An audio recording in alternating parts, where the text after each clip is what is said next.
Before we get into the session, I want to quickly remind you that the emergency exits and the AED locations are in your booklet, and they are on page 24 and 25 of your convention handbook.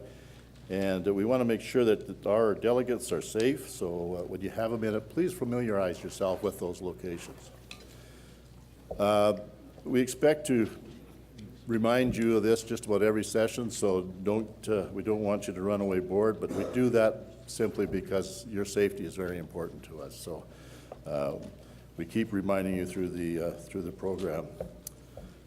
Please note that this session is being recorded. That means that if you want to ask a question, would you please come up to the microphone and identify yourself and your municipality, and speak clearly into the mic so that everyone can hear you, including our presenters, as well as this is being recorded, and we want to make sure that this is a good resource for you later on. These presentations will be available through SUMA's YouTube channel, and we want those recordings to be accurate and concise, and that's why we need your questions.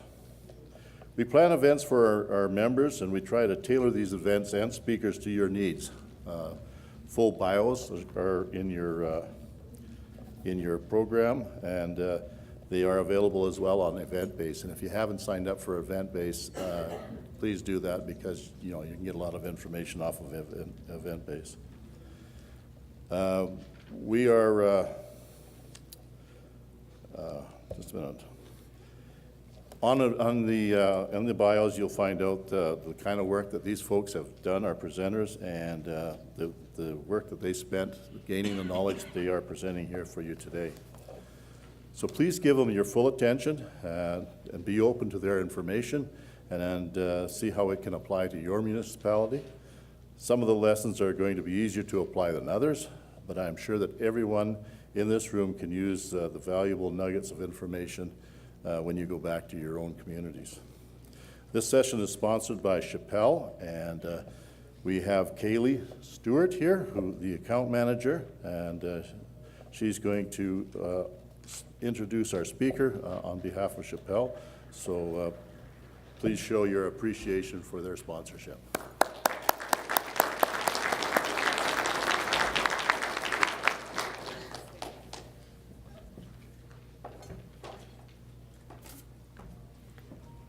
Good afternoon, everyone. Thank you so much for having me here today. This is actually my first SUMA conference, so I'm very excited to be here. And I work for Chappelle. We're your employee and family assistance program provider, it's a mouthful, through the extended benefits plan at SUMA. So we provide clinical counseling, overall health and wellness support, as well as on-site critical incident support as well.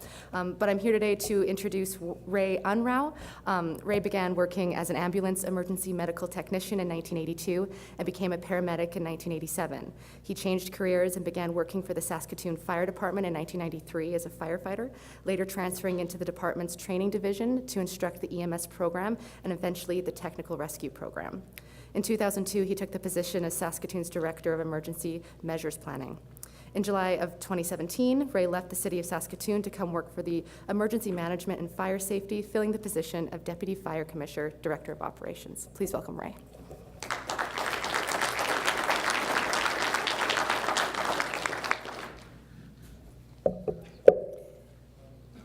I see a tremendous lack of coffee cups. I think I'll have you sleep in about 25 minutes. So there's my challenge. Boom, thrown down. Thank you very much for taking the time and joining this session today. Emergency preparedness and planning has been I wouldn't say an obsession, but a passion of mine for about the last 15, 20 years. And I came to that realization how much I loved it when I realized that my previous life as an emergency responder wasn't really what was needed in a disaster. And that kind of that rendering of my vision of reality was kind of what really propelled me into really wanting to get the message of emergency planning and preparedness out there. We need to think differently about disasters, and I want to be able to give you that look of what a disaster really is, in my view, and I think borne by the research. I want to give you that look so that you can challenge yourself and then get back to your communities and kind of do what that banner says. That's a cut and paste from your package. I want to spend this session to be able to inform you what councils and administration can do to minimize the emergency's effect on your residents, your infrastructure, and your environment. Now, the good thing about that being such a big statement is I don't have to get into too much detail. The bigger the statement, the less detail. So I want to give you what I think are the high points of what's in that big statement. But at the same point in time, I recognize that a lot of the value could be in the questions that come out of that. So what I would encourage you to do, I know that we want you to ask your questions into the microphone, but I think that's more of an end of session thing. Anytime that I'm talking, if you have a question and want clarification or want to challenge me on anything, this is a learning journey for all of us. Just go ahead and raise your hand up, get your question so that I can hear it. I'll repeat it into the mic and I'll try and give you an answer. So for the most part, I prefer to have an audience that is interactive, so don't feel like you need to squeeze all your questions in at the end. If you have more questions, then just do the letter buck. So then that big mandate for this session of community preparedness, and how will we do that in an hour and a half, I don't really know. But within that big mandate of what we're talking about, I want to break it down into 3 specific measurable little pieces. I want to talk about recognizing risks. I'm going to take a little bit of a left turn on this. I'm not going to recognize risks or talk about risks in the traditional sense. I think some of it will be, but I want to be able to challenge our thinking in some regards. I want to talk about what it takes to plan for community support. Notice this is not community responders. This is community support. So a little bit of a spoiler alert, when we're talking about disaster preparedness, we're not really talking about emergency firefighters and paramedics and such. Yeah, they're part of the equation, but they're not the full part. I want to talk about community support. So think about yourself as being part of that community.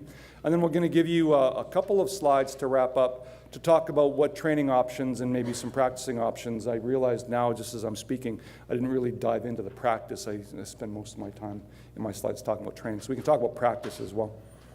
So we're going to have this big mandate through these 3 bullet points, or through these 3 topics, and I'm hoping to challenge some of your paradigms when it comes to the risks. So when it comes to risks, we're going to talk about risks in these 2 different ways.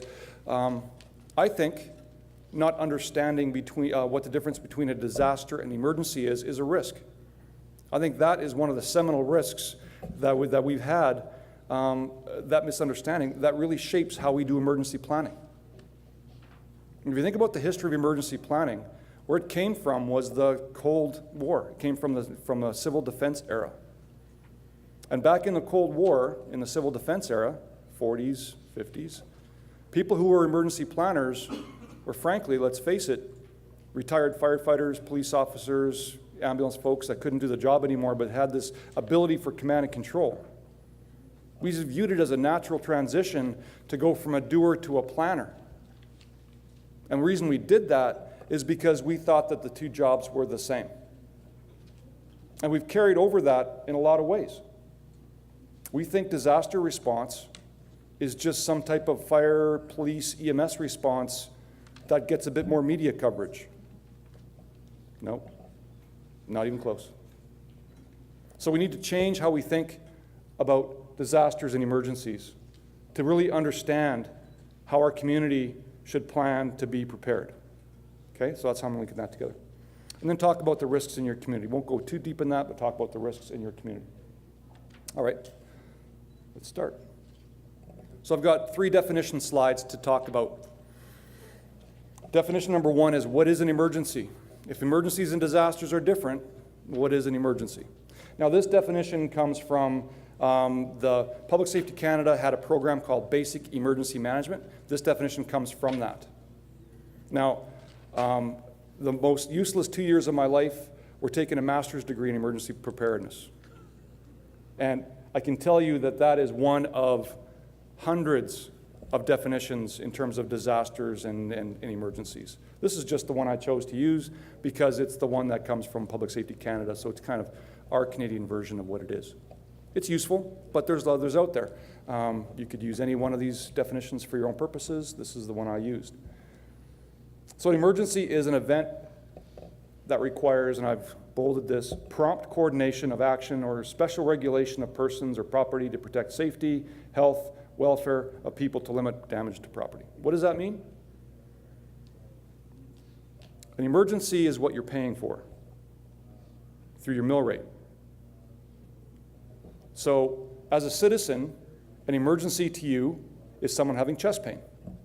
As a citizen, an emergency to you is a house burning down. As a citizen, an emergency to you is a car accident. As a first responder, that's what we do. We are not responding to emergencies because it isn't our emergency. We're responding to manage your emergency. And why is that important? Because the equipment that we have on our trucks, in our ambulances, and on our police cars are based on insurance best practices for what your community is going to be facing. There's a reason why you don't have 2 jaws of life on your truck. There's a reason why your truck, your initial engine, doesn't have 10,000 gallons of water. There's reasons for that, because your emergency services, police, fire, and EMS are built for the routine events that happen in your community, things that you might think are emergencies, but not necessarily us. So when your police, fire, and EMS respond to these things, they're responding with an entire toolkit that for a vast majority of things in your community, they can handle it. Within an hour, within 10 minutes, within 2 hours, but they don't need to bring in the whole community response because they have what they need. So when we talk about an emergency, we require prompt coordination of action, especially we're talking about a normal 911 response. So you as a citizen, you can be comfortable and confident that when you call 911, everything you need is coming to your door for an emergency, for a routine response. A definition is different. Before I get into the words of the definition, let's just look at that flow chart. I'm not sure if you can all see it. So the flow chart starts, the top box says emergency, so that's the thing that happens, whether it's a fire, a cardiac arrest, whatever it is. The emergency happens, and then someone notices it and calls 911. That could be a citizen, that could be the person themselves, doesn't matter if someone calls 911. When the call goes to 911 in the province of Saskatchewan, we have what's called a PSAP, Public Safety Answering Point. Our main PSAP is in just north of PA. Saskatoon and Regina have their own 911, so if you're in Regina, call 911, you get a building in Regina that manages your emergency. If you're outside of Saskatoon or outside of Regina, that call gets routed to Prince Albert, to our PSAP in there, in Prince Albert, and they dispatch the appropriate resources. So there's a PSAP that intercepts the call, routes the call, sends the call to the proper dispatcher, the proper dispatch agency, and that agency sends in fire, those diamonds at the bottom, fire, police, or EMS. A lot of hullabaloo when you call 911. The reason that's as important is because the training packages, the training policies and procedures, the equipment that are carried by police, fire, and EMS are built for the day-to-day emergencies. So when we're talking about a disaster is an abnormal situation. Again, it requires prompt coordination. That doesn't change. But it exceeds normal procedures. You don't got enough stuff on your truck. You ran out of stuff on your truck. You don't have enough trucks. Don't have enough staff. Now you're talking about a situation that exceeds normal capacity. What types of things could those be? Could be a situation that involves a tremendous, an abnormal amount of people. And that's a moving needle. Because in a small town that I come from, an emergency that maybe had 20 people could be considered a disaster for the resources there. But in the city of Regina, 20 people would probably be something that they could handle within the normal routine. So saying the number of people, that requires it to be a disaster as a moving target. You need to be able to assess your own community. But nonetheless, a disaster could be resulting from the number of people impacted. Notice it didn't say dead, it didn't say injured. I just said number of people impacted. One of the other ways that it could be a disaster are the amount of resources required. So you have 3 fire trucks in your town and you need 6. Oh, okay, well, we'll just call the neighboring town. We'll get mutual aid. I'm jumping ahead a little bit, but this is going to exceed mutual aid. Because with mutual aid, the expectation is, again, we firefighters and ambulance and police, we deal in this very small periscopic view of the world that emergencies end within a couple of hours. A disaster doesn't end within a couple of hours. So if we're talking about a mutual aid, like a combine fire or maybe a field fire or something that needs a lot of resources, but you can buck that bad boy down in a few hours and those resources can go back to their communities. It was just an emergency with the mutual aid component. But when you're talking about something happening in your community that you need to call a mutual aid, but those resources have to stay for 5, 6, 7, 12, 14, 24, 36 hours, now you're talking about an abnormal situation because at some point in time, those guys got to get back to their own community. So we're talking about a definition of a disaster is abnormal. You may think you've got a plan for it, but you don't got a plan for it. If you want to peel away all that academics speak and you want to talk about a disaster, let's talk about a disaster this way. If you've got five fire trucks, you need 6. If you've got 6 fire trucks, you need 10. If you've got 10 fire trucks, you need 20.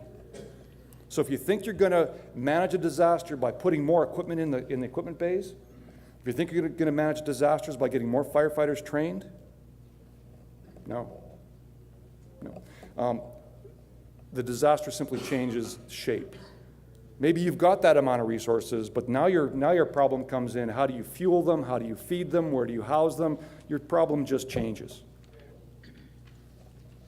So disasters can be a larger number of impacted populations than you're expecting, larger number of resources than you normally either have access to, or maybe they're there for a longer period of time. And then the last one is just a unique and bizarre impacts on your community, where your community is impacted. I want you to think in terms of 2 circles.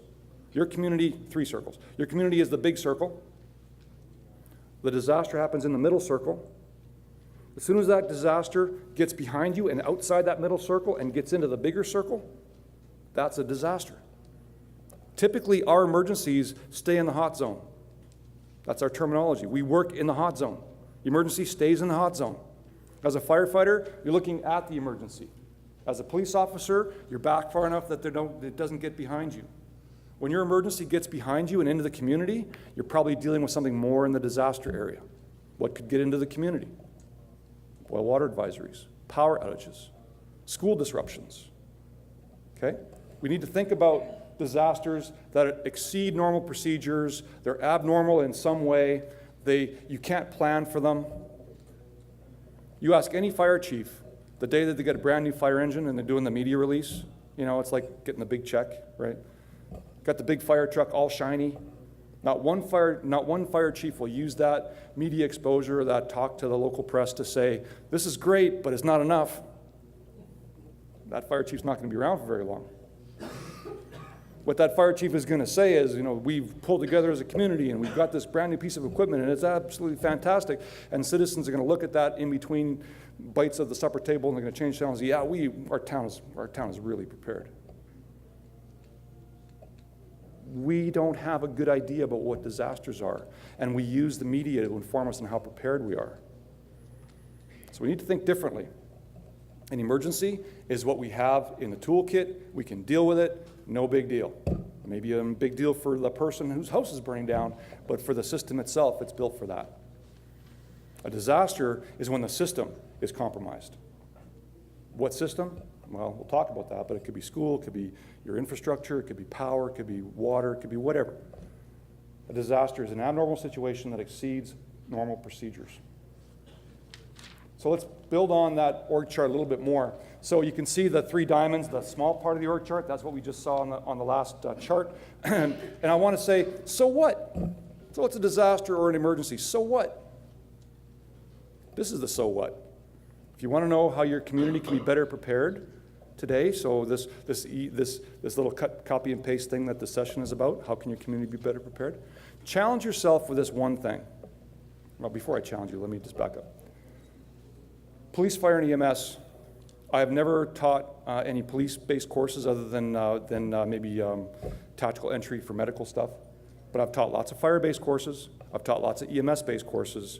And there's not one course that we teach would allude to the fact that we are not traveling with a toolkit that is completely stocked with everything that we need.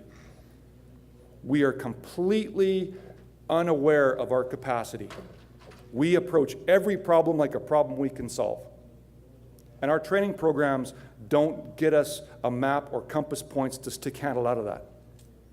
So what is the impact?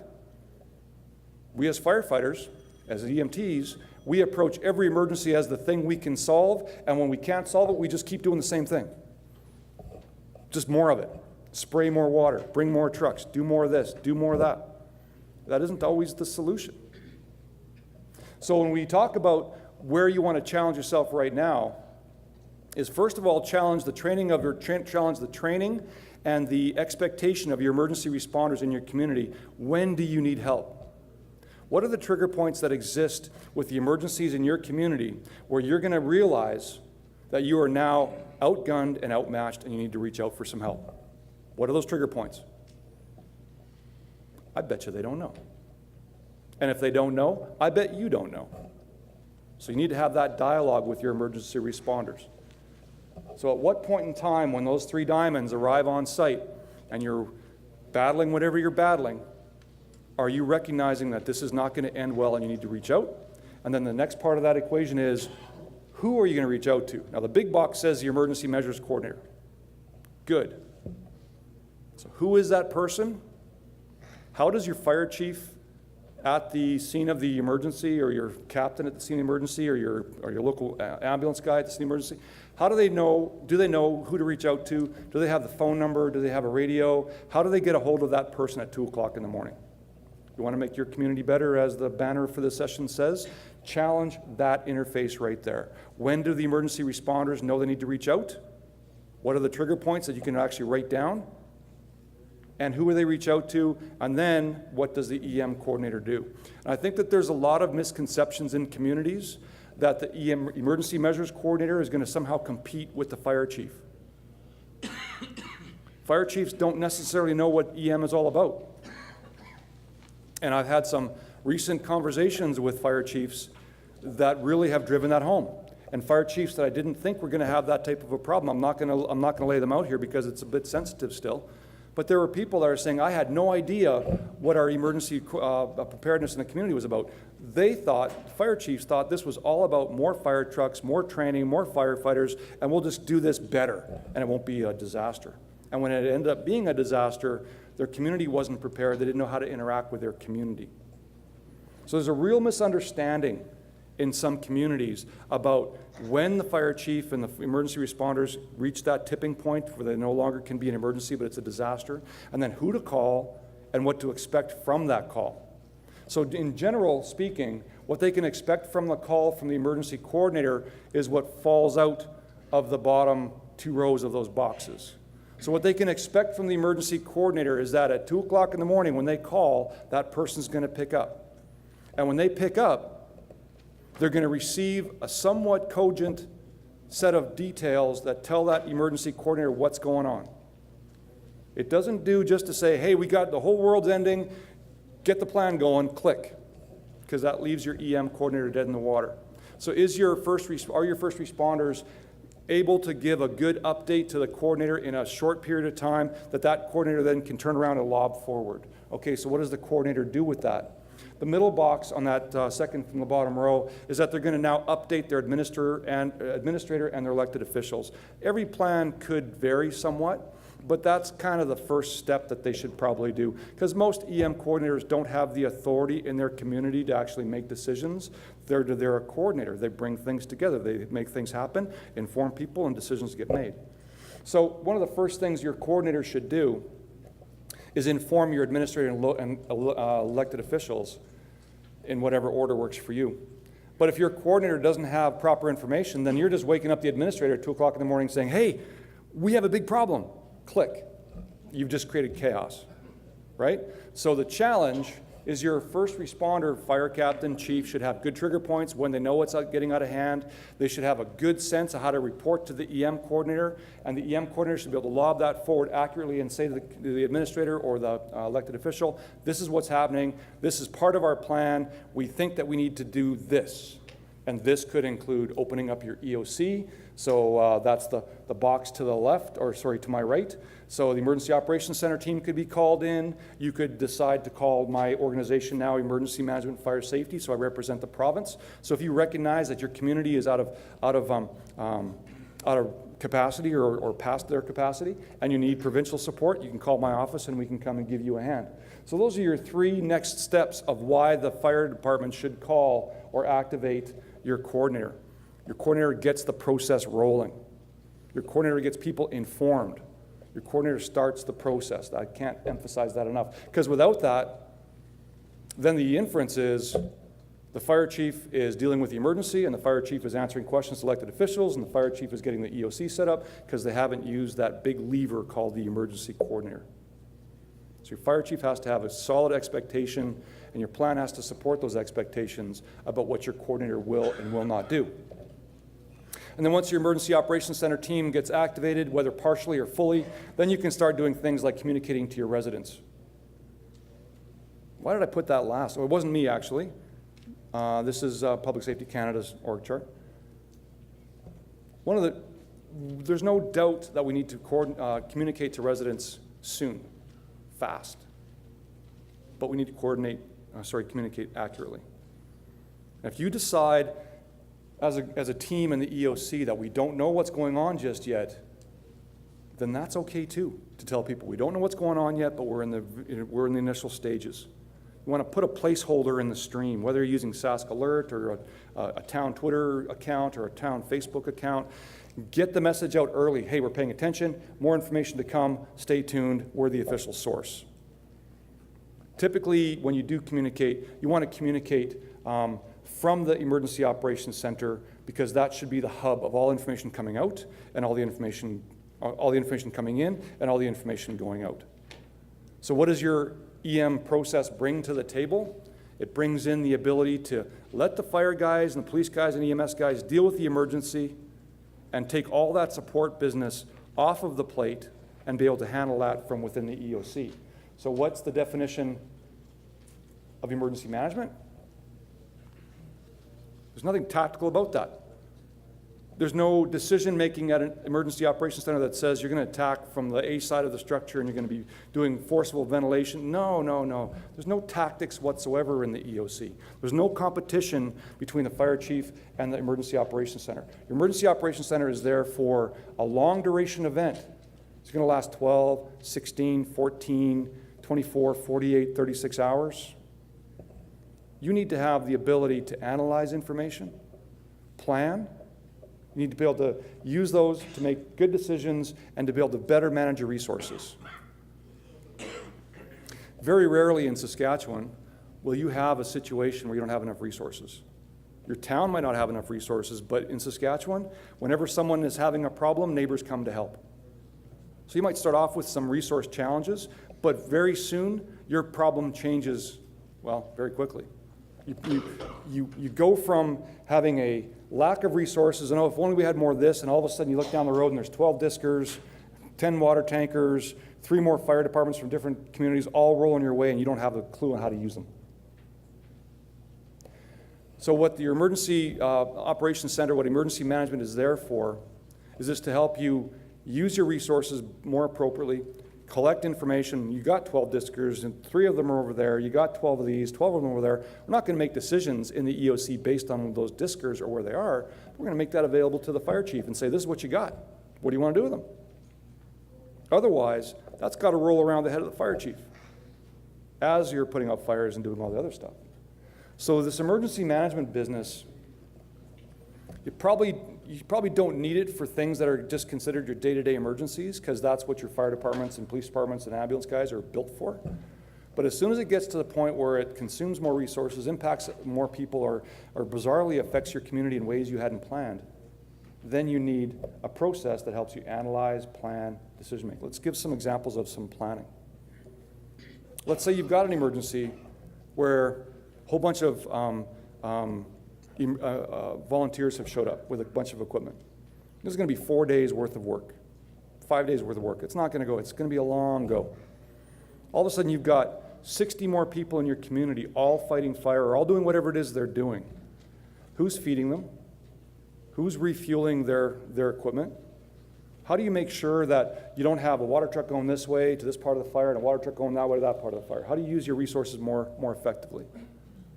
You can't rely on the police, fire, and EMS training to be able to handle all those resources. They're not built for that. They're built to manage emergencies that are focused on the toolkit that they drive up with. Now, there's training that they can take to become more able to deal with those situations, but you need to take that training as well if you're working in the EOC or if you're an elected official. So when we're talking about definitions, we're talking about risk, or understanding the risks in your community. You need to be able to pull apart the difference between emergency, disaster, and the purpose of emergency management, because they're very separate. You need to have a robust system that does all three. Not just about having more fire trucks, not just about having more first responders. It's about having the ability to support them and have the ability to analyze, plan in order to make decisions. We could certainly, discuss every community. You might have the city of Saskatoon, for example. I would think our risk list would look a lot like yours. Power outages or utility disruptions in the wintertime or summertime, they were what we considered risks. So power outage, you want to ask yourself in your area, when you have power outages, what's the normal time to return to power? So typically it's within an hour. You get a small percentage longer than an hour and a very small percentage longer than a day or two. So you want to look at what those percentages are and say, okay, well, we have 20% of the power outages are going to be less than an hour, or sorry, more than an hour. And if those occur, if it gets to 61 minutes and the power isn't on, we have a different problem at minus 40 as we do with plus 40. So maybe that's a trigger point for your community when you have an unusually long power outage with unusually cold or warm weather. That would be a great trigger point for a risk in your community. We need to do something. We need to support somehow. Maybe a guy with a chicken barn down the road needs some support. Maybe the water treatment plant needs a bit more careful monitoring of the generator set, whatever. So when you're talking about the risks in your community, you really have to know what your community is, what's in your community to really understand those. But the typical risks have to do with utility disruptions, plane crashes. Your community might not have an airport, but maybe you're dealing with lots of crop dusters, so maybe you've got air risk there. Train derailments with hazardous materials. I think pandemic planning, flu planning should be in everyone's plan, because especially in smaller towns with older populations, that can be a pretty big deal. So there's probably about 5 or 6 different risks that are common to all of us, dealing with things that all communities are typically faced with. But that little green shield there, that represents your first responders. So police, fire, and EMS. And typically your first response kind of gives you this little green shield where these emergencies can come at your community, whether it's a power outage or a fire or a cardiac arrest, and the emergency services can kind of act as a buffer between the emergency and the rest of the community. But every once in a while, what'll happen is, I think, not sure if you saw that, that took me about 2 hours worth of playing with this program, so I really hope you did. If you didn't, that was an entire waste of my afternoon. What happens is you could have a situation that'll occur, that'll get past that little green shield. That'll get past your emergency responders. And then as soon as it does get past, that's where the impact in your community occurs. Now, I forgot to mention this earlier. I keep talking about police, fire, and EMS as your primary responders. When I first got into emergency planning, I looked at the world through the windshield of a fire truck. I thought I had pretty much everything sussed out. And I went to deal with our infrastructure guys in the city of Saskatoon, and I was really focused on fire. This is what fire can do, this is what fire is going to do, this is what fire, it's all about fire. And the director of infrastructure, he says to me, he says, so when an emergency happens, how do you guys get called? Well, public calls 911, and we respond. Oh, okay. And when you guys need help, who do you call? You guys, I guess. So really, when we're talking about a hierarchy, if we wanted to actually have a hierarchy of things, we would have to add public works into that little green shield. Your public works is the thing that'll save the bacon of your emergency service. When they get stuck, they're going to call utility services. When they're out of gas, they're going to call utility services. So when we're talking about who all's involved in disaster response, it's pretty simple just to keep looking at the uniforms, but I want to really break that paradigm. It's really about all of community response, and your town foreman is a key aspect of response to a disaster. So what a disaster is, the risks that cause disasters in your community are the risks that overwhelm the agencies in your green shield. So anything that overwhelms them has the potential to be abnormal, and you need to be focused on the appropriate escalation of your emergency plan. So let's talk about planning. So I've got slides here that we're going to talk about the impacts of disaster. Again, I'm going to take a bit of a left turn on this. I'm not just going to be talking about, the impacts of lack of power or the impacts of lack of food or whatever. We're going to be talking about impacts of disaster a bit differently. And I want to talk about community vulnerabilities, and this is where it's going to get a little bit personal, but talk about community vulnerabilities. So I'll have slides for that. I don't have slides for these bullet points, but I want you to think in terms of your emergency plan. I challenged before about the ability to, or talk to your fire guys about when they're getting overwhelmed, when do they phone EMO, what is EMO going to do? You need to have that conversation locally if you want to have a really good, robust plan. But I also want to challenge you when you're talking about planning to consider the fact that a disaster is longer than normal. Typically, disasters aren't going to be there for 4 or 5 hours. So you're thinking about these big scope events that are very dramatic looking. Those things where you actually can consider them disasters, they don't get put to bed in 4 or 5 hours. And when it comes to fire guys, how many fire guys are in the room? Quite a few, yeah. Most fire guys, we're going to look at the world through a call that's 6 hours or less. Right? Typically, you're talking about maybe an hour. If you're an EMS guy, you're talking 5 or 10 minutes on scene, 25-minute travel time, do your paperwork, back in the ambulance, you're on the road. We're very Pavlovian. When we think about emergencies, we think about things that are very short duration events. But disasters are different, and we train for those short duration events. That's how we train. So when you're talking about disasters, we're talking about a much longer length of response. And so when you're talking about emergency planning for a disaster, you also have to consider how do you feed the apparatus in terms of fuel, in terms of information, in terms of personnel. Got to rotate people through. In disasters, there's what I call the chaos mode. And that chaos mode is variable in length.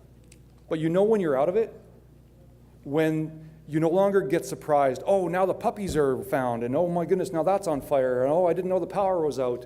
As long as you're discovering these things and you keep adding to the flavor of the emergency, you're in chaos mode. It's perfectly fine just to react in chaos mode. Difficult to plan. So in chaos mode, when you're getting more information and the situation is still resolving or still kind of becoming clarified, that's chaos mode. It's impossible during chaos mode to take your town guy and your fire guy and your administrator and say, hey, you know what? You should go home and get some sleep. You've been here for 12 hours. No one's going to disconnect from that. We're all type A personalities. I don't want to offend anybody. I know I'm not, but I deal with a lot of type A personalities. So when we get in this disaster, in that chaos mode, it's going to be difficult to get people to go home. Very difficult. I think you want to try to get people home after a certain amount of hours, but you're going to recognize it's going to be hard to do. But once you get past chaos mode, you need to have something in your plan that allows you to rotate people. And that doesn't sound like it's a very exciting plan, but you need to consider that. Now, I don't have other slides for this, so I'm going to take a bit of time on this. One of the ways to consider these longer than normal events, 36, 42, 72-hour events, is there's not one community, Saskatoon's included. Now, I can have some insider baseball on this because I was part of Saskatoon's response for 25 years.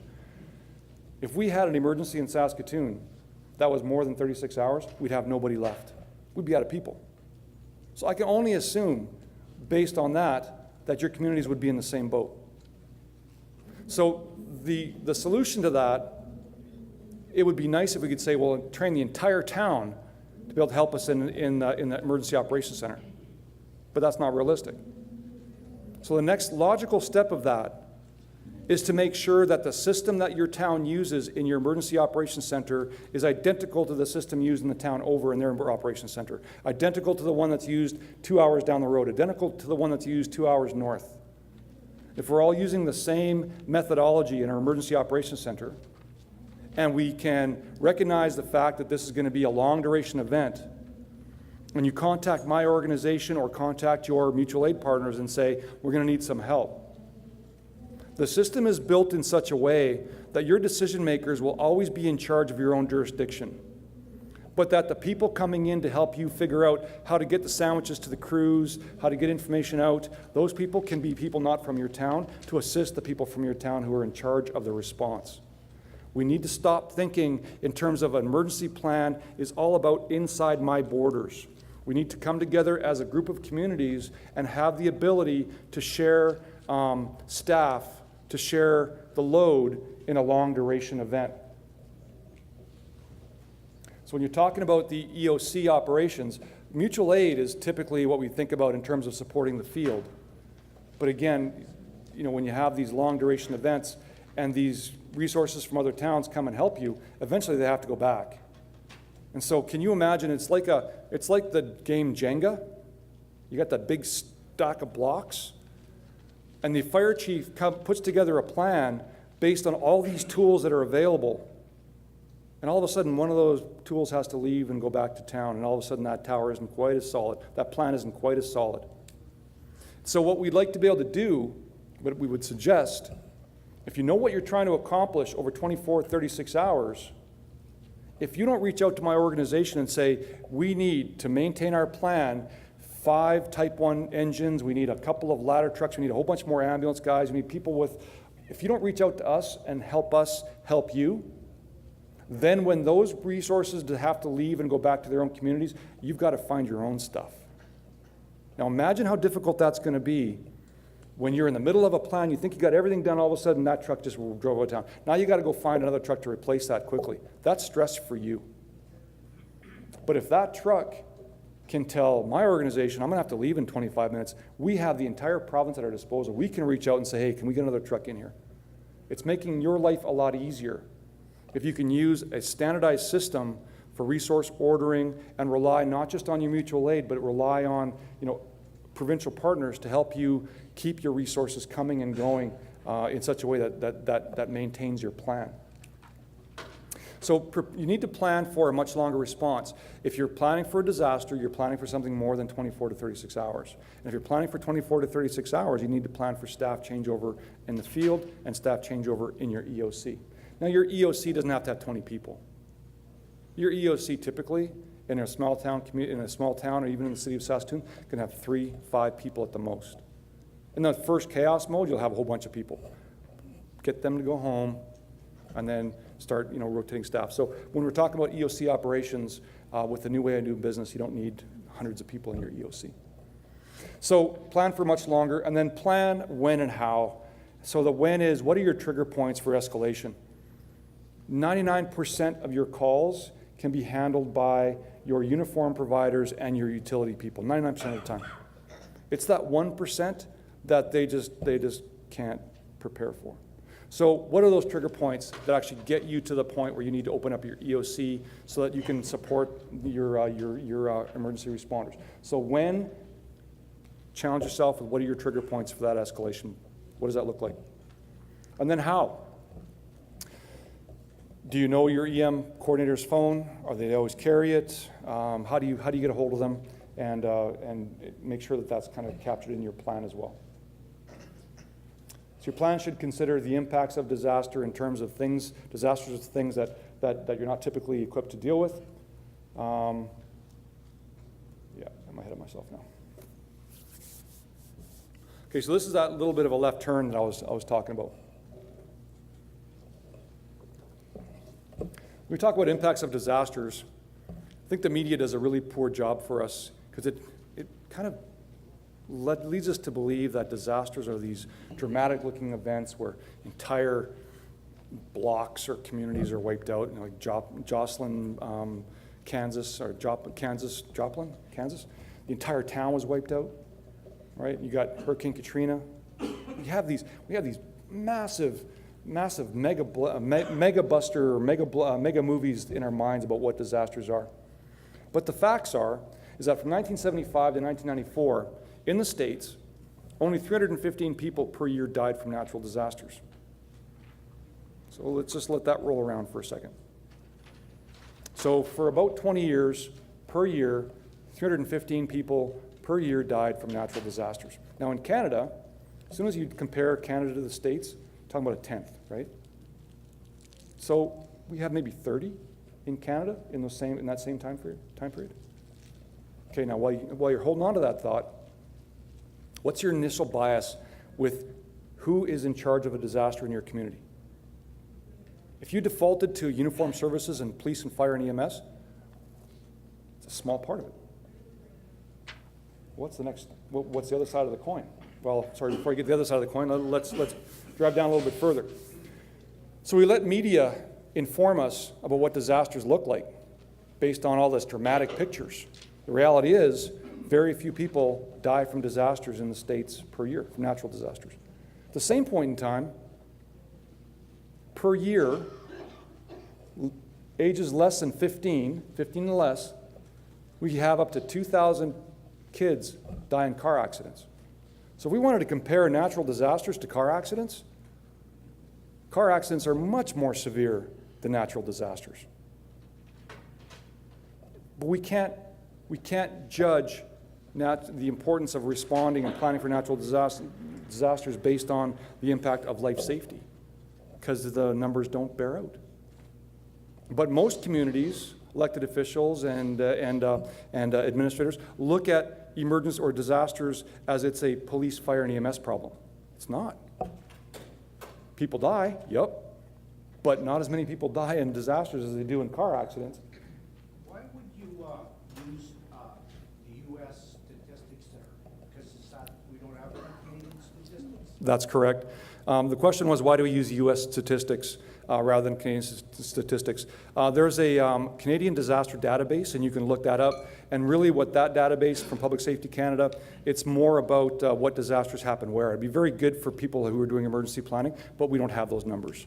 But typically when you're talking about things like people going into cardiac arrest and those sorts of things, we know that comparing the American experience to the Canadian experience, we can go about a tenth and the numbers are accurate. So the number of people that die per day from cardiac arrest is about 10 times more than it is in Canada. So those numbers are pretty accurate, and so that's the logic I use there. Might not be exactly perfect, but we don't have the numbers to compare. Thank you for the question, by the way. I wasn't sure if you were sleeping.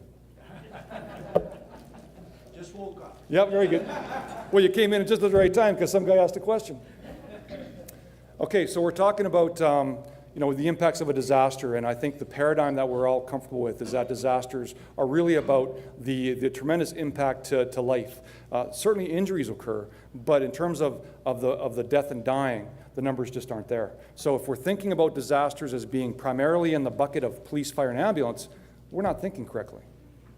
All right, so what's the other side of this? In the same study from 75 to 94, in adjusted US dollars, we see that the Americans were spending $26 billion per year on disaster response, just for natural disasters. This was before Katrina. So the impact from disasters is a huge monetary drain. Massive. Now, I'm not advocating insurance. Your insurance policy is not your emergency response plan. That's not what I'm saying.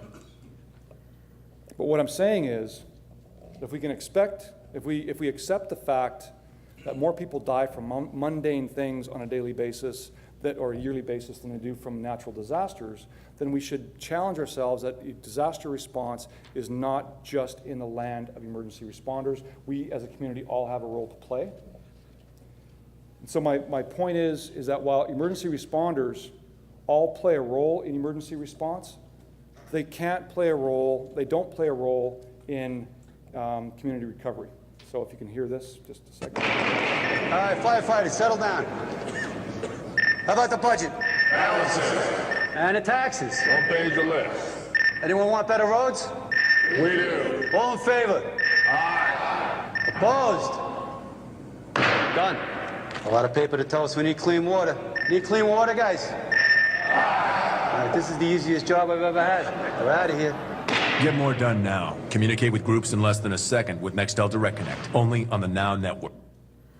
So kind of a facetious worldview of a firefighter. We're good at response. We're good at chaos mode. We're good at saving lives. That's all uniform responders are for that. But unless the community is prepared, when you've gone past all those issues, you've gone past chaos mode, and now you need to start planning for your response, planning for your recovery, You give that to a firefighter, it's like, hey, it's a lot of paper to say we need clean water. You need clean water, guys.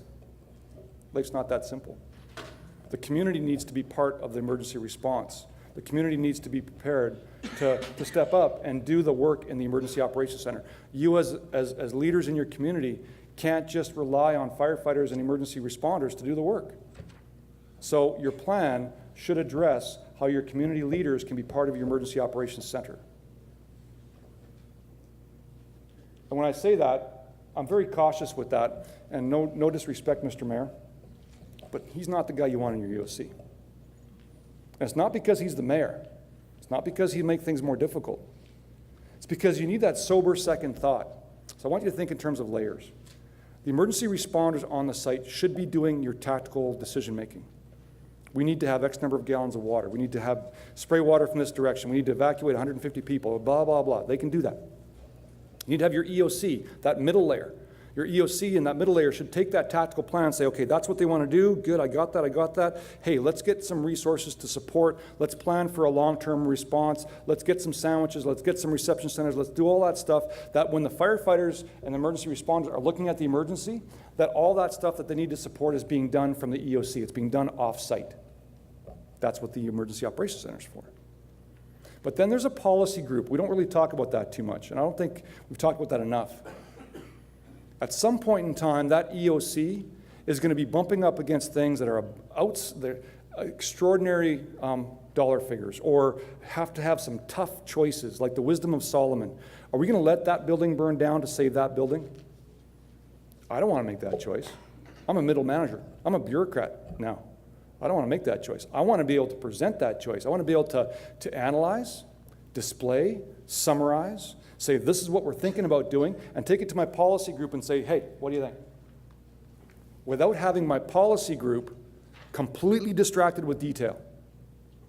If my mayor's in the EOC as part of the summarizing, analyzing, and coming up with potential decisions, then they're going to have biases.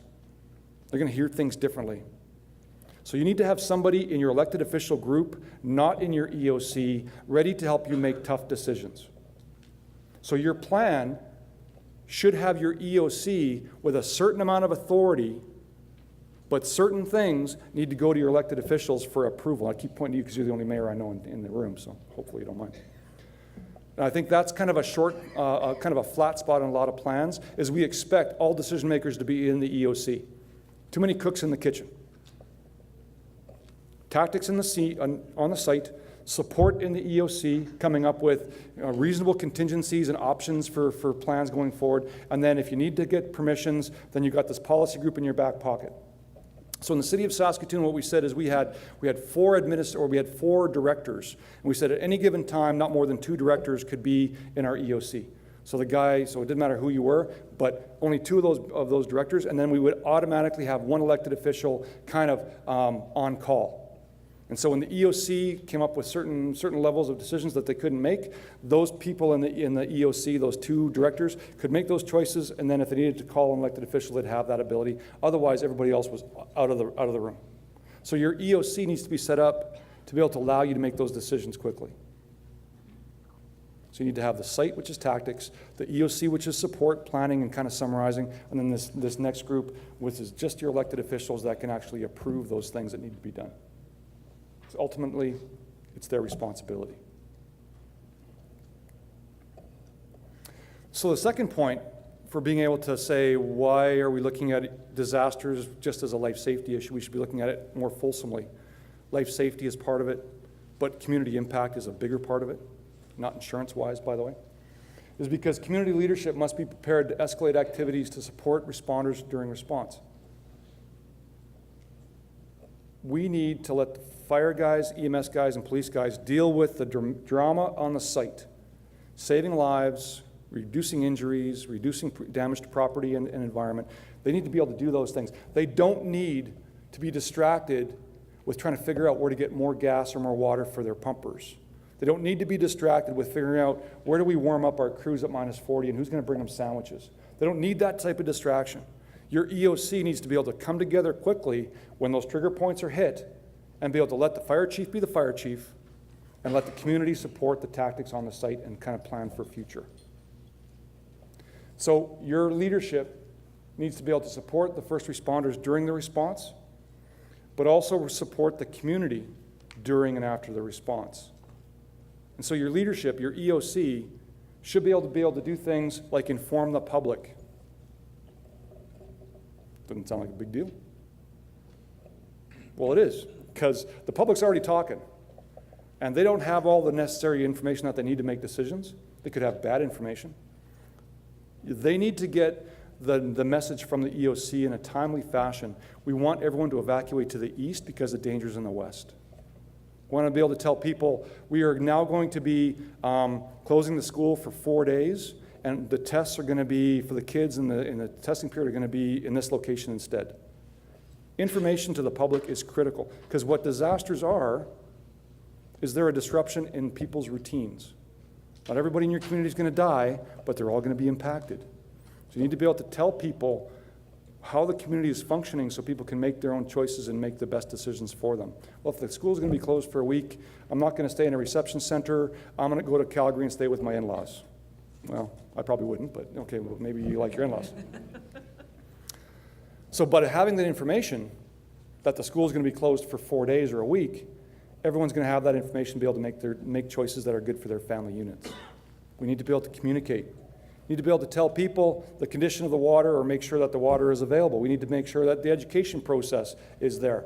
One of the things that really stuck with me early on as I transitioned from fire to emergency management was a story that I heard from the Minot floods. I think the Minot floods were in the late 90s. I don't remember exactly. But this one, I remember seeing a picture of a football field, and it was from the air. So you could see the goalposts, you could see the yard markers, and the water was dirty and grungy, and it was all really gross, and there was floaties in it and stuff. And I was talking to this one person who was in that community at the time, and it wasn't a teacher, it was just someone that was associated with the school. And we were talking about how it impacted the school. And I was like, oh yeah, I'm a firefighter, I get this. No football, probably the school's flooded, blah, blah, blah. It's like, yeah, but there's more than that. So when we're supporting the education or supporting information, we have to understand that there are things going on that we'll never know. We'll never understand the true impact of something like that. And the story that was given to me about this is there's a system, or there's a thing in the States called redshirting. Have you ever heard of that? Kids in school get redshirted. So you can have a massive athletic grade 7 kid that's good at football. And the coach can look at that kid and say, you know what, that kid could make it to the NFL. But he needs a little bit more coaching. So what they'll do is they'll actually hold that kid back with the permission of the parents, hold that kid back for 2 or 3 years so the kid can get developed and get more football without getting injured at the lower levels. And by the time they get to grade 12, that's why sometimes you see these kids that, you know, when you watch football, and what was your school? Yeah, high school, like California, Berkeley, whatever, high school. That kid was redshirted. He was probably 20, 22 years old when he graduated. He was a football phenom, stayed in high school for a few extra years with the parents' permission, and then accelerated right into the NFL or got a scholarship in the university. All right, so the Minot flood. I think it's going to be disruption to the school. The football field's probably trashed, no big deal. Okay, so here's the story. This person told me about this kid that had been redshirted for 2 years, and it was his grade 12 year. And the grade 12 year is when he's going to either get or not get his scholarships. But the whole city of Minot was wiped out in terms of the athletic fields because there was nothing available. They were all kind of flooded out. So the family had to make a choice. The family had to make a choice of either sending, it wasn't that the schools weren't there, but the football fields weren't there. So the family had to make a choice. Do we keep little Johnny in his same school for the last year and have him not get a scholarship because he can't play football? Or do we send little Johnny off to some other town that has a football program? We relocate the entire family, or we send him off to stay with friends or whatever, so that he can play his last year of football so he can get the scholarship that we've been holding him back for 2 years. His entire life is planned around this. So me as a first responder, I look at that football field, I saw, yeah, you know what, no big deal, no lives are at risk there. And what we'll do is we'll put some sandbags around there, we'll pump that out, no big deal. There's families and communities that are impacted in ways that we'll never know. And we won't know those things until we start to communicate. So we need to be able to recognize that the impacts of these disasters are not just about death and dying and all that impact, but the impacts on the family units. So when it comes to education, there's so many layers to that. When you impact the education system, we need to be able to bring the education people into our EOCs, discuss the impacts of the emergencies with them, understand the full impact of what's going on, and be able to help them plan their way out of those things. Also impacts in terms of responders. Chappelle is a critical incident stress management. They offer those services. We focused so much recently in the last number of years on stress in returning veterans and stress in police and fire and EMS people. We're even focusing stress now on teachers. But it's well known that the stress on the family unit after a disaster causes as much critical incident stress or post-trauma stress disorders as people coming back from military service. A study done as a result of the Red River floods shows that the stress on a female in the family unit is much greater than a stress on a male. Now, I'm not a feminist, but the fact is, I'm not a feminist, but the fact is that the research very clearly shows that different people in the same family unit were going to respond differently. So, and I'll describe that in a second, but the impact on us as community members are we need to be able to recognize that there's more going on here than just death and dying. And our EOC, if we make services available to the community in terms of a open house for counseling services. Just do an open house like this, and all these counseling services can be available, and people can show up or not show up. Unless we organize that sort of thing, it doesn't happen. So the types of impacts, to get back to this study, the Red River flood proved that ladies in our lives, they respond to information differently than we do. So women were looking at the weather reports and looking at the people that are predicting doom and gloom for this particular weather event, and they're saying to their husband, "Hey, we should be we should do something. Have you checked the eaves and checked the gutters?" And the buddy in the relationship, "Yeah, we're good. Don't worry about it. It's all going to be fine." So from that very first indication that there's going to be flooding, women are dialed in. Their radar's pinging off the map. And then the rain starts to fall. "Buddy, should we get our boxes and our heirlooms and my wedding dress and get all this stuff out of the basement in our boxes, and should we bring them upstairs?" "Nah, it's not going to be that bad. Don't worry about it. It's all good." Lady's radar's just dinging off the thing, and Buddy's like changing the channel to get to the other football game. Now it's raining and it's flooding, and now we got to start moving boxes because we didn't move anything out of the basement because we didn't react. Now she wants to help. Everybody says, you know what? You take the kids, you go to the reception center, I'll take care of this. Okay? So now she's stressed that, and this is in the research, he's not going to get the wedding dress. He's going to forget the wedding dress. He's going to forget the box with the pictures of the wedding. He's going to forget, they got their safety deposit information in this box. He's not going to know. He never pays attention. But he's the hero. He's going to force her onto the bus, take the kids, and go sit at the reception center. Radar's just flashing right now. And then the next step is he's going to be working in the house all day. He's going to go to the reception center for sandwiches and go back because it's too noisy there. It's just a gong show. All those kids with the McDonald's Kool-Aid, and they're just ADHD, and kids are just going nuts. Well, she's in the reception center dealing with her kids and 20 other kids. Radar's just in solid red right now, and he's back in the house. He's moving boxes. He doesn't know what the heck he's doing. I'm being facetious, but the impact is dramatic. The impact showed in this research that as a result of the Red River floods, there was a dramatic impact on the number of divorces in the displaced people. Relationships don't survive. So when we're thinking about disasters, to get back to my original point, emergencies are what you're prepared to respond with your police, fire, and EMS. Disasters have impacts that we'll not know. We need to focus on supporting responders, but also supporting the community in terms of information management, water, power, education, communication on all those services, making critical incident stress management services available. That's massive. We have all kinds of resources that didn't exist in the 90s. We need to pull those in as part of our emergency planning cycle. So the point of understanding the impacts on disaster is to really drive home the point that this isn't necessarily about death and dying. Death and dying does happen, but the primary impact is on things like economy, the routine in your community, impacts on relationships in family units, and also in things like education. So we need to think about disasters in that way so we know which way we need to prepare for a community. But let's talk about community for a second. The reason that disasters have impact is because our communities are vulnerable. But the way that we think about vulnerability is pretty comfortable. We typically think about vulnerability in terms of little kids in developing countries or socioeconomic classes that, you know, the homeless and folks that don't have any money. And like in Hurricane Katrina, most of the people that stayed in New Orleans didn't have money for gas to leave, even if they wanted to. So, you know, the impacts and vulnerable in terms of the economics.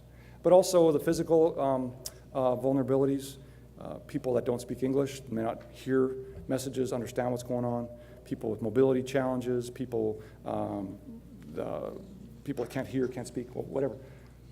Boy, that's not us. I feel pretty good right now. I'm not vulnerable. Look at that. I'm not in any one of those groups. I'm good. Well, the fact is that we're all vulnerable. If we look at Hurricane Katrina as an example, 52 police officers were charged with dereliction of duty because they left to deal with their families. How unfair is that? When we expect an emergency to happen, do we plan for not having our responders in their positions? We plan for everybody, all hands on deck. Our community is vulnerable because we have a very poor way of examining ourselves. We need to examine ourselves and recognize our own personal vulnerabilities. So back to the original intent of this session, what can we do to make our communities more resilient to emergency? What can we do? We want to be able to examine the interface between fire and EMO, what trigger points. We want to be able to understand the difference between disasters and emergencies. They're different. Community, not just responder. And we also want to be able to say that community, who's vulnerable in that community, and we all have to lump ourselves into that group. We're all vulnerable. This was proven. I like to be able to make my abstract points based on research, so sorry about that. There was a research study that was done by this guy, Lopez. The name of the study was Public Perception of Disaster Preparedness Presentations Using Disaster Images. He's obviously an academic because that makes no sense to me, but what he did is he had 3 groups of grad students, one group in Tornado Alley, which would have been like Kansas, Nebraska, Oklahoma, one group in the flood-prone areas of the states, that's Mississippi and that whole north to south Mississippi corridor, and then one group in the West Coast with earthquakes. And what they did is rooms like this, all 3 groups in those 3 different areas, they had a large sample area. So in the tornado group, they had 1,000 people participate, floods 2,000, earthquake 1,000 people. So they had a nice sample group to be able to say this is an accurate study. And what they did is they brought people in, and before they started the presentation with their pictures showing the different types of damages from these emergencies, they asked a couple questions. Would you know what to do?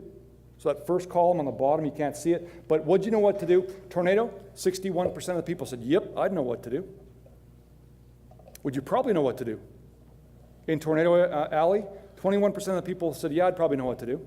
So if you add the 65 and the 21 together, you get it in the low 90s. So about 90% of the people from Tornado Alley, when they were asked if they would know what to do in a tornado, they would say, yeah, we got a pretty good idea. I'd know what to do. That sounds pretty good. The numbers are similar for flood and earthquake.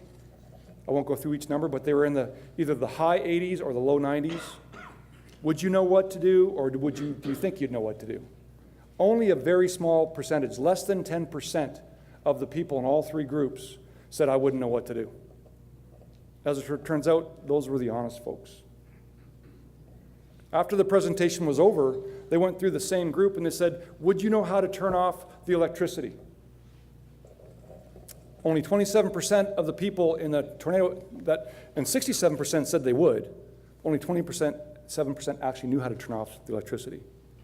So basically what we're looking at here is that people thought they would know what to do, but only about half to a third actually knew what to do when it comes to turning off water, turning off electricity. And it turns out that the people that were saying about 10% didn't know what to do, they were about accurate. 10% admitted, no, I wouldn't know how to turn off the water, wouldn't know how to turn off the electricity. My point is not do you know how to turn off the electricity. My point is, we are all more vulnerable than we believe we are. And we have to assess our own personal vulnerabilities, especially if we have a leadership role in our community. Especially if we have a leadership role in our community. As decision makers, as first responders, we tend to walk around with this feeling like we're bulletproof because we're exposed day to day to decisions that have to do with emergencies, not decisions that have to do with disasters.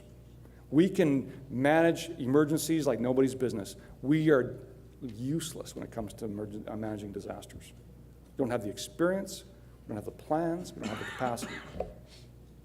So when we're talking about vulnerability in communities, it's not just about the little kids in developing countries. It's not just about people that don't speak English. It's not just about people with mobility issues.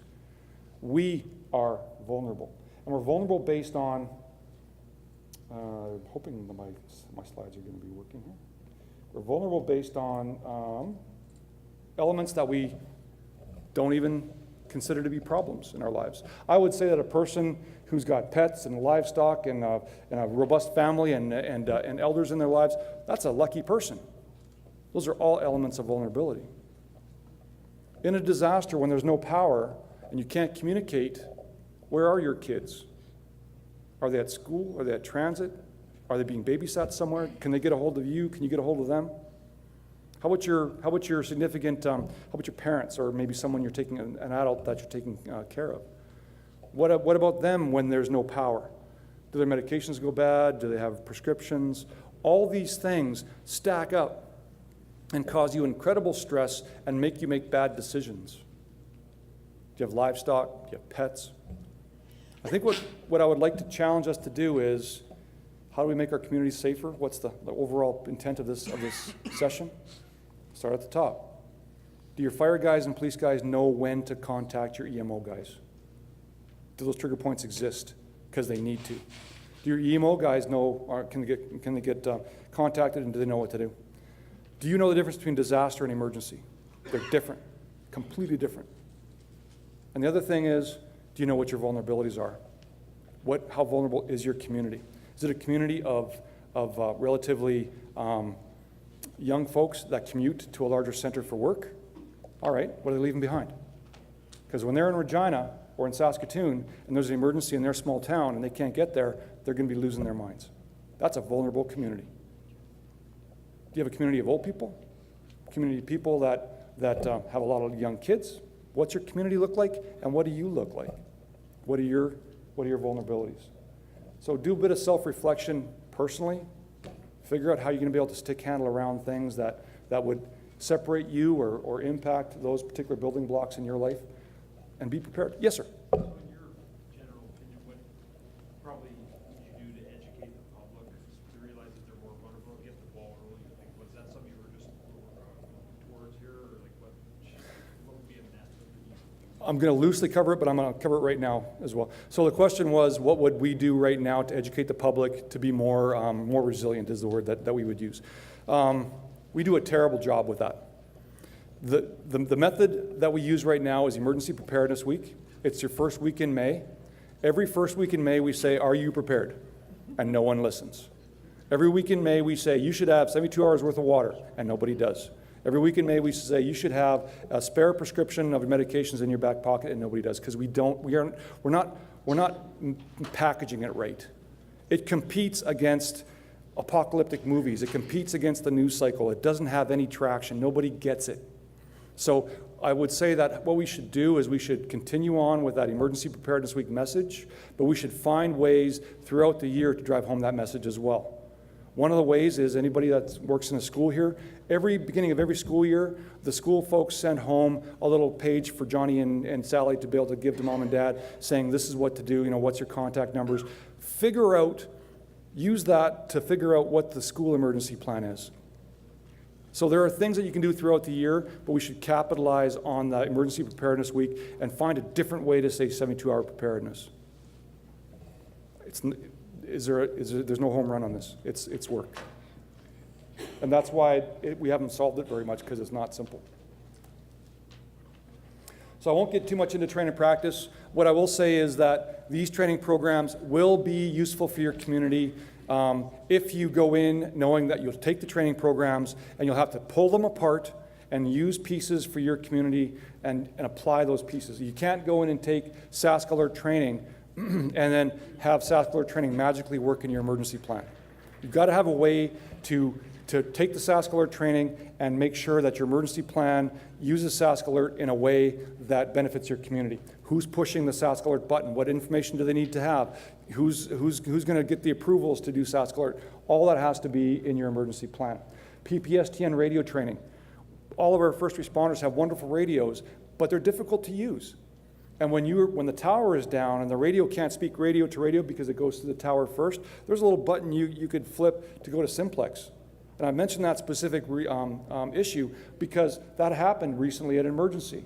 All these responders were at this emergency and they couldn't, the towers were down for whatever reason, and they didn't know they could go simplex and still keep on talking. Caused huge amount of chaos. A bit more training would have been very helpful. So PPSTN training, Sask Alert training, incident command training. Incident command training is the core bedrock piece of training that we're basing all of our other stuff on. But if you took incident command training now, it wouldn't help you. You need to take incident command training and figure out how you can use it within your emergency operations center and within your community. Because ICS by itself doesn't tell you how to apply it.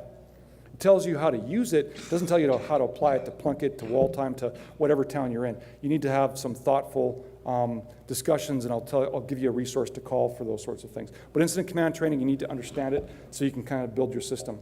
Basic emergency management, that's also an important element. If you're just getting started in emergency management, you're brand new to it, or your town's plan has kind of fallen off the rails, then basic emergency management is good for that very basic level of information. What are things involved in planning stages, in mitigation stages, response, and recovery? So in the 4 pillars of emergency management, Ben gives you some good pointers on how to go with that. Should that be your only training? That's just an introduction training. 10 steps for emergency plan development. So I've got this on here with a bit of a caveat. We haven't redone it yet. So it used to be 9 steps, for those of you that kind of remember the 9 steps. What we're doing is we're doing the same process. The 10 steps booklet was about a 47-page booklet that we used to just come and drop on your desk as administrators and say, good luck, here's 9 steps, should be simple. What we're doing now is we're saying, okay, here's the 9 steps still exist, that information is still good, but we're gonna help you with it through a 3-workshop format. So we'll help you work through the 9 steps using the 3 workshops. And we're calling it 10 steps because the 10th step, which we've never done before, is exercising. So we're really hoping that my organization can help you guys do more exercises. So exercising is key. If you haven't done an exercise in a while, you're missing a fantastic opportunity to get your plan tweaked and get people understanding what's going on. So it's gone from 9 steps to 10 steps, and it's going to be broken down into 3 workshops, and hopefully we'll have that ready for you by next fall. So we're about to go into operational season, so all of our training programs are going to come to an end in April, and we're going to start up again in fall. But by the time fall comes around, please look for our website for information on the 10 steps. Engage in the 10 steps training. It'll be worth your while. Even if your plan is good, taking the workshops will be very, very helpful. And then the last thing, which is covered up, we're in the process of we're cleaning house. We're changing how we do business inside my organization. And all of the emergency service operators that go out in your communities, there's 11 of them. They're all being given the tools to do an EOC, Emergency Operations Center, exactly the same. So whether you're in Alpha District in the Southwest, whether you're in Papa in the Northeast, they're going to be doing Emergency Operations Center exactly the same way. So when they walk into your community for your EOC and you're in chaos mode, they've got a package that they can unfold and bring into your EOC, and it'll be exactly the same as the EOC down south. And that way, that standardization is going to allow you to start pulling in people from other communities to help you in your EOC. Now, you don't need us to do that. We can train you in the EOC operations using our system when this EOC training comes down the pipe, hopefully, like I say, in fall. So a lot of good stuff is coming. The 10 steps and the EOC training isn't quite ready yet, but we can certainly describe it to you and let you know where we're going with that. So in terms of community preparation, The purpose of this, I'll go back to that in a second. The purpose of this presentation is to let you know that there's a difference between emergency and disaster, and that your fire guys and your EMS guys are good at what they do, but the community needs to come alongside. You need to take the opportunities to take training, take appropriate training, standardize it as much as you can from community to community, and make sure that you don't just think of vulnerability as other people's problems. You're vulnerable, I'm vulnerable. So personal preparedness is also key. So I think the good news for mayors and elected officials is there's nothing here that I've mentioned costs you any money. This is all free. So if $1 million could solve the problem, we'd all have $1 million. Even if you had $1 million, it wouldn't solve the problem.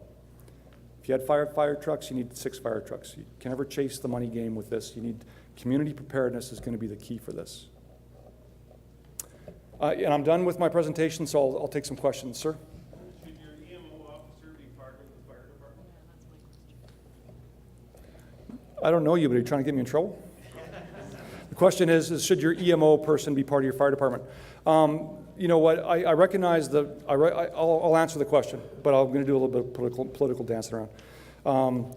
I recognize the fact that it's difficult to have enough volunteers to do everything. So I get that. But if you were actually going to be relying on your emergency measures coordinator to be your manager in the EOC, they should be in the EOC. Now, so that isn't just a straight no. That isn't saying no, he can't be on the fire and can't be in the EOC. My suggestion is that if your EMO coordinator is on the fire ground, that your plan should incorporate your EMO coordinator is not available for the first few hours. So then your fire chief should recognize that after a certain point in time, you're going to disappear off the fire ground and go into the EOC, and the EOC should recognize that for the first few hours, there needs to be some checklists and activation, some things that they can do without you before you get there. So if we look at both sides of the coin, what the fire chief can count on for you for the first couple hours and what the EOC can count on for you not being there for the first few hours, it can work, but it's not going to work without doing that planning. It needs to be fleshed out. Are you okay with that? My wife says I never answer any questions, so I need to make sure I do. Any other questions? Ma'am? I sort of follow that, but we've got so many people who wear so many hats. Like we got a medical first responder, volunteer firefighter, administrator at the RM, who's actually our EOC. Then we've got me, medical first responder, volunteer firefighter, administrator for the community that we actually live in. Like it's not just one role or 2 roles that's overlapping. It's 3, it's 4. And there isn't anybody else who's either, well, okay, let's just go physically competent to handle those roles. Okay. Doesn't have the training, doesn't whatever, and they don't want to take it. I mean, half our population is probably over 70, right? So all of this. I'm gonna summarize that into the mic so it's on the recording. Okay. So the question was similar to the first question. The first question was, can the EMO person be in the fire ground as well as the EOC? The follow-up question is, we have multiple people filling multiple hats in multiple roles that can't be in more places than one at one point in time. So what's the solution? Well, there is no solution, but there's a path. There's a strategy. So the path and the strategy is that when we standardize EOC operations, when the EOC in Nipawin looks the same as Saskatoon, looks the same in Regina, looks the same in Maple Creek, when all those EOCs are doing the same type of work, in the same type of choreography, now what you can do is you can say, we have a problem because the people that we would want to have in the EOC now have these multiple roles. So we're at this next level. We're at this emergency versus disaster. We need to be able to bring in people to help us with that. So when you have people in your EOC, your community should be in the driver's seat to make decisions. We should never suggest that people coming into your EOC from other communities can fill the role of your administrator or your elected officials. They're the ones that are responsible for making choices that cost money or result in tactics and damage this building versus this building. Your town people need to be in charge of that. But there's a lot of activity that happens in your EOC that doesn't require that level of authority.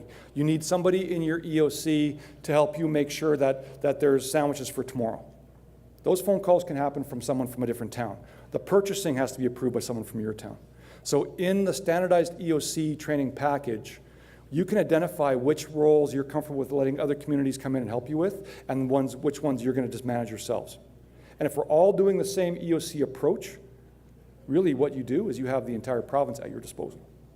So now that's a long distance plan, but that's the plan that Alberta's doing right now. They call them incident management teams, and that's the plan we're following.